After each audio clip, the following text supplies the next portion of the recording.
Good morning. This is Morning Motivation for Educators on the Bee Podcast Network. Learn about all the shows at beepodcastnetwork.com.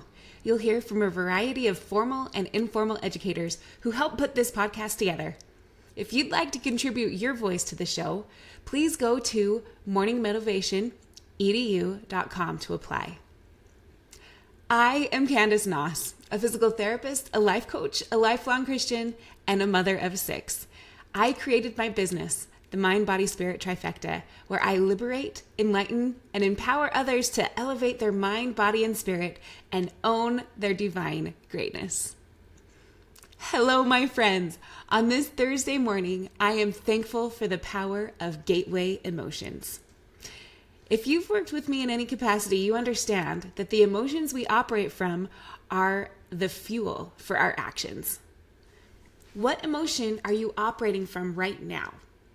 Just like the fuel we put into our cars, some fuels are better than others. For example, my daughter once put diesel fuel in our four-wheeler. Now this four-wheeler required unleaded gas, and once she put diesel fuel in it, the four-wheeler went for a second, but then it shut everything down. We had to siphon out the gas, clean out the filters, change the spark plugs. It was a mess. And that is what happens when we operate our life from low frequency emotions that don't serve us. It shuts us down and creates tons of resistance. The best, most high power, efficient fuels we can operate our lives from are high frequency emotions, such as love, faith, gratitude, grace, abundance, joy, excitement.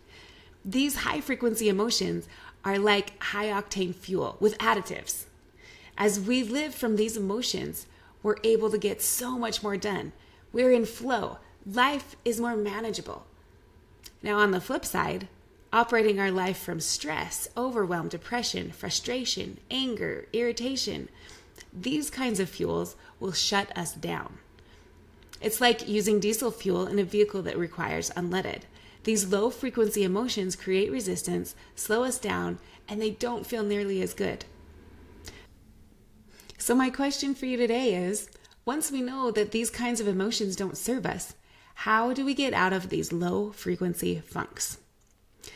Now, we are human with a strong tendency to run our life on default mode, especially when it comes to tough situations.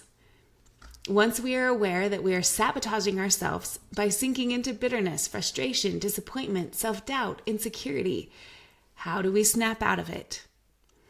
Remember, our thoughts create our feelings every time, and our feelings are the fuel that we run our life from. So, how can we flip the switch from low frequency to high frequency emotions?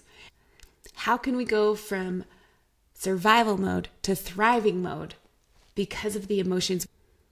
What is the best way to go from lower brain driving to having our higher brain take back over control?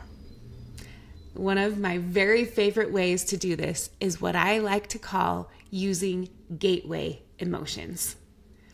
Gateway emotions, they are so powerful. When we use them correctly, they become a bridge that gets us from low frequency to high frequency, from survival to thriving, from lower brain to higher brain driving our life.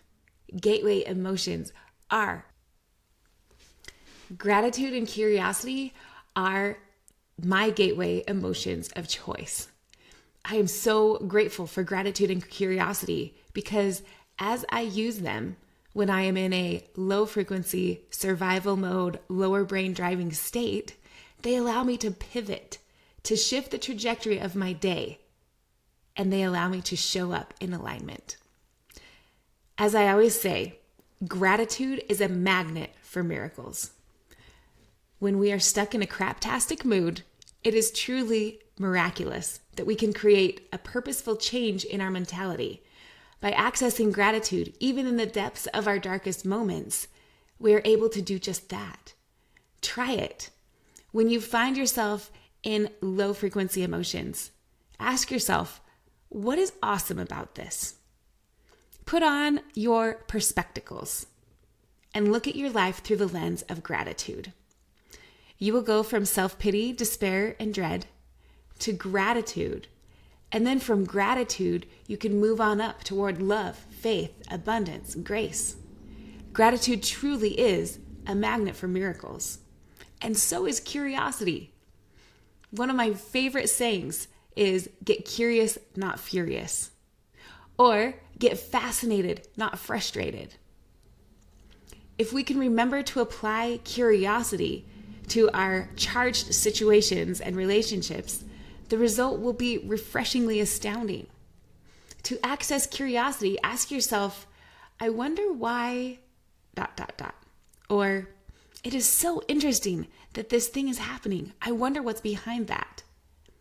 Curiosity dampens escalating emotions, and it is the next rung in the ladder leading to acceptance, and then up to love, faith, and confidence. Get curious, not furious.